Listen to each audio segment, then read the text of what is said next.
The classic yachts are alive and well here in Newport, Rhode Island as we prepare for part one of the New York Yacht Club Race Week at Newport, presented by ROLEX. Hi, I'm Tucker Thompson from T2P TV, and over the next 2 days we celebrate yachting's history as these floating works of art come back to life on the race course. And it is a beautiful day here in the top of Narragansett Bay. We're on the starting line and we begin with the classic non-spinnakers.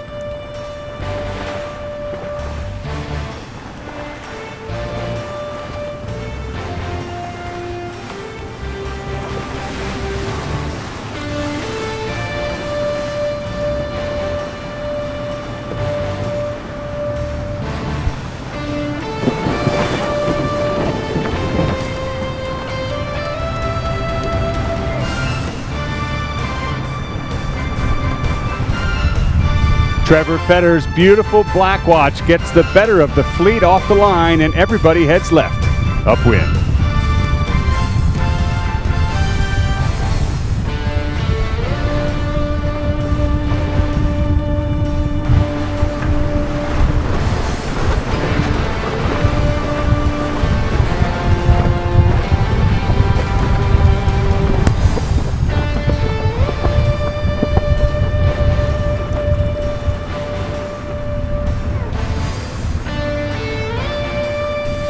Sailing a boat his grandfather designed, Halsey Hershoff heads the farthest inshore aboard Rugosa.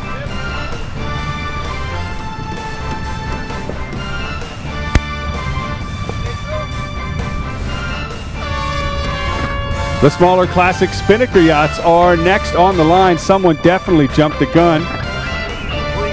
2 boats over early.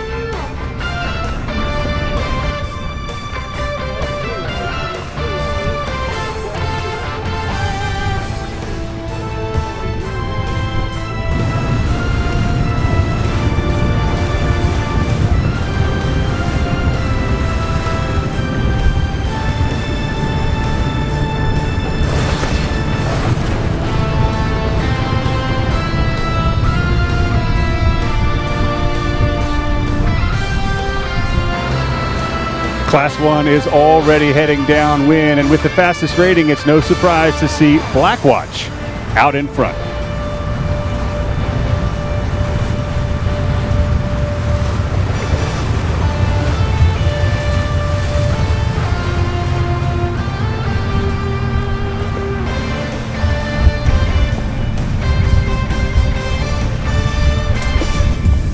Jed Pearsall's Chips is the oldest boat in the fleet, and she's still holding her own quite well.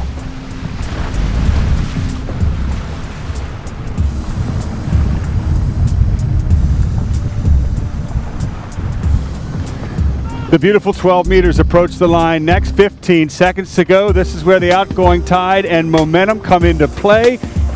It's Laura to windward, KZ3 to leeward. It looks like Laura gets pushed over the line.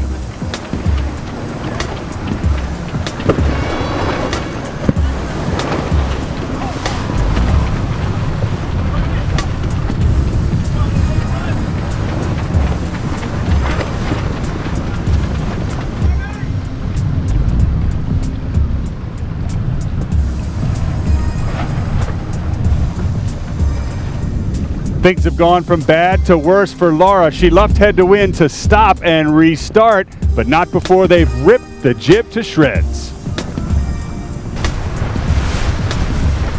With Laura out of the game, the 12 meters head left, upwind.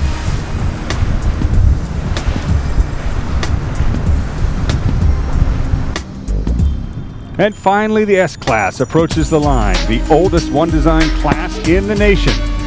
From 1919 till today, still just as beautiful.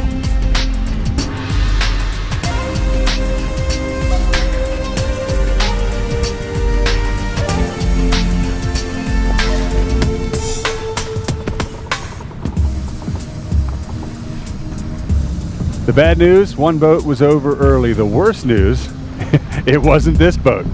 4 guys are going back upwind. So 57 cleared themselves for 27. If only it was that easy. Now 27 heads back to the line. After hundreds of years of yachting history, just look at how close the racing is downwind, particularly for the Looters 24. The guy inside is Bell, and he's getting the squeeze play.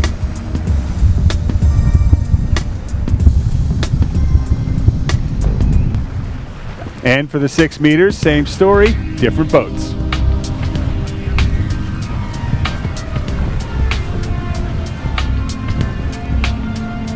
And it's the same game in the 12 meters. Almost all 4 boats overlap heading to the leeward mark. It's the 1967 Cup Defender leading Courageous, Lara, New Zealand, and Victory 83 around the leeward mark. New Zealand tries to get their bow in there, no overlap, so Intrepid still has it.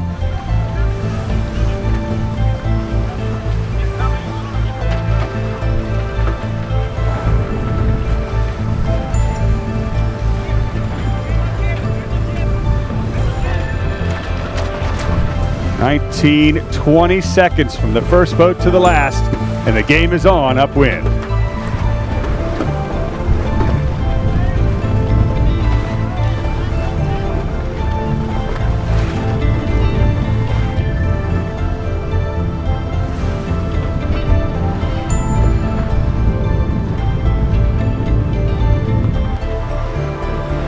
For all but Class 1, it's a windward leeward, and everyone's on their way back upwind.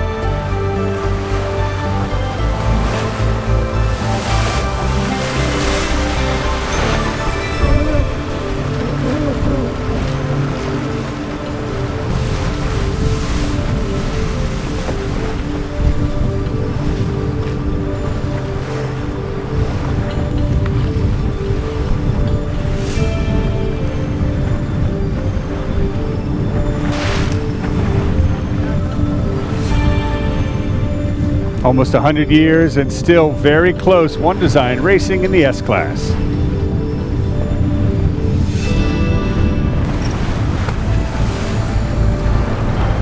Fred Roy's Surprise, the leftmost boat, tacks to check in with the fleet.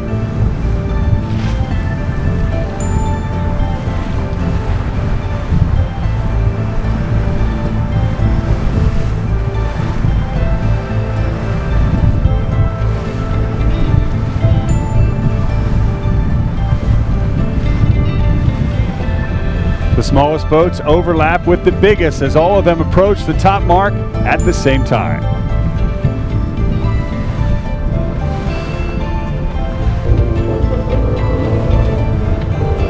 Like bringing a knife to the gunfight, the S-Class gets out of the way for the big boys. Intrepid still leads New Zealand's KZ3.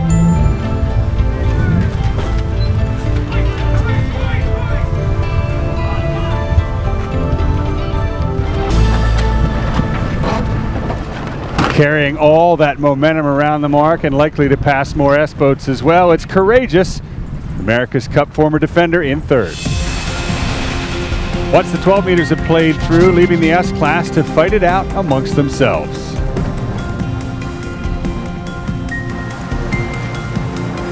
And look at that, it's a 3-way fight for the front.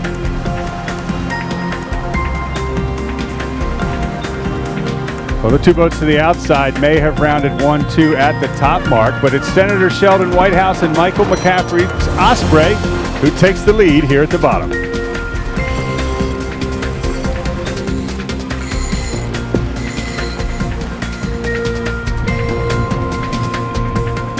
The first class to finish is Class 2, the Classics Spinnaker, and it's Jonathan Lovero's Bell who takes line honors.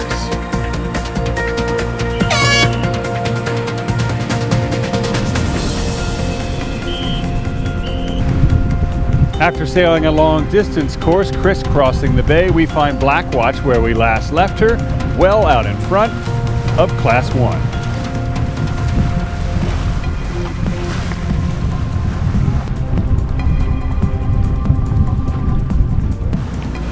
And in the 12 meters, after working their way through the entire fleet, Gunther Berman and crew take line honors aboard KZ3 New Zealand. Behind them is a very close battle for second and third. Courageous is to the inside, heading to the line in the boat that just jibed. Victory 83 has a big rip in the spinnaker. Can it hold out to the finish?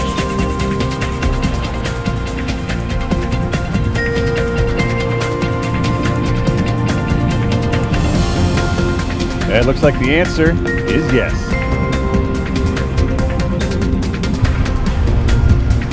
On the first beat, left was the way to go, and it looks like back in Class 1, that is the name of the game again.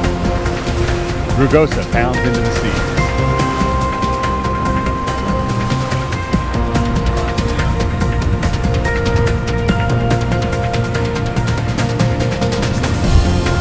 It's been 95 years and 4 legs, and Alan Silkin's Firefly takes the win for the S-Class.